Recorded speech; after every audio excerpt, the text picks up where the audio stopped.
Oke, assalamualaikum warahmatullahi wabarakatuh. Alhamdulillahirabbil alamin wa bihi nasta'inu ala umuri dunya waddin. Wassalatu wassalamu ala asrofil anbiya'i wal mursalin sayyidina wa maulana Muhammadin wa ala alihi wa sahbihi ajma'in, amma ba'du.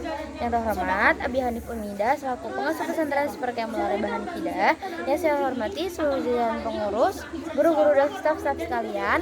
Tak lupa untuk kedua orang tuaku yang di rumah dan teman-temanku yang berbahagia. Oke, saya Mahadiana. Pada malam hari ini saya akan mempresentasikan yaitu tentang norma sosial. Jadi pada bab norma sosial ini terbagi menjadi 4 cabang. Yang pertama ada tentang norma sosial yang berat dan ringan. Yang kedua ada sumber-sumber dari norma sosial. Yang ketiga ada tentang fungsi norma sosial. Dan yang keempat, yang terakhir ada itu ciri-ciri norma sosial. Oke, yang pertama ada norma sosial berat dan ringan. Nah, ini terbagi menjadi 4. Yang pertama ada usage atau tata cara. Yang kedua ada folk ways atau kebiasaan. Yang ketiga ada mores atau tentang kelakuan. Dan yang keempat ada custom atau adat istiadat. Oke, yang pertama saya jelaskan tentang usage. Usage, apa itu usage? Jadi usage itu adalah tata cara yang ringan.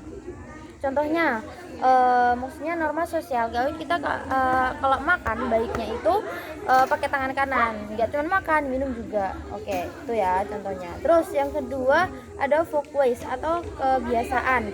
Nah, di sini ada contohnya itu berat. Suatu yang norma sosial yang berat yaitu ketika kita disindir kan kayak cobaan gitu ya guys, tapi kita harus minum.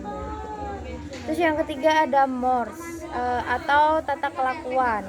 Nah, contohnya kalau misalnya dalam agama kita tidak boleh melanggar apa yang sudah diperintahkan dan menjauhi larangannya tuh. Dan dalam agama sejelek-jelek manusia adalah seorang yang menjadi penjahat.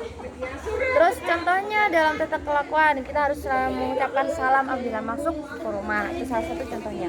Yang keempat ada custom atau adat istiadat. Nah, ini adalah suatu norma yang tidak tertulis atau tidak mempunyai sanksi yang tegas. Maksudnya adat istiadat itu ya tergantung di daerahnya masing-masing.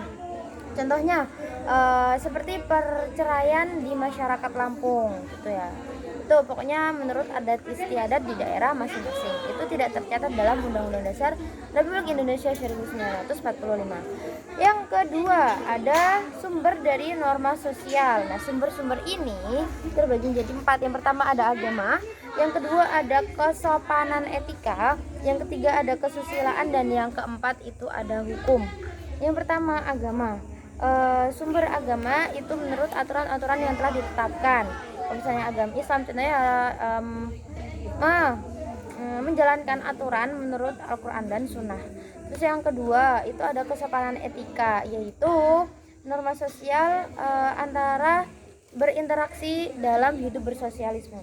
Terus yang ketiga ada kesusilaan. Nah, kalau kesusilaan itu menurut hati dan moral kelakuan yang dilakukan oleh masyarakat sekitar. Terus yang keempat itu ada hukum. Hukum itu tertulis dalam Undang-Undang Dasar 1945. Terus yang ketiga itu ada fungsi.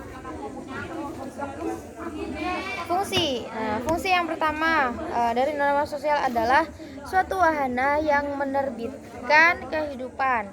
Ya, habis itu yang kedua ada pedoman. Fungsinya untuk menjadi pedoman untuk bertingkah laku hidup seseorang. Terus yang ketiga itu untuk menjadi alat kontrol sosial. Nah, itu fungsi-fungsi dari norma sosial. Yang cabang terakhir adalah ciri-ciri dari norma sosial. Nah, ciri-cirinya yang pertama kita bisa mendapatkan hasil kesepakatan masyarakat ketika bermusyawarah. Terus yang kedua ciri-ciri norma sosial itu umum, jadi dia itu nggak tertulis. Terus yang ketiga warga masyarakat itu bisa untuk menjadi pendukung. Terus yang keempat itu ada sanksi ketika ada yang melanggar. Oke, cukup sekian presentasi saya pada malam hari ini. Kurang lebihnya mohon maaf apabila ada salah kata. Semoga bermanfaat. Wassalamualaikum warahmatullahi wabarakatuh.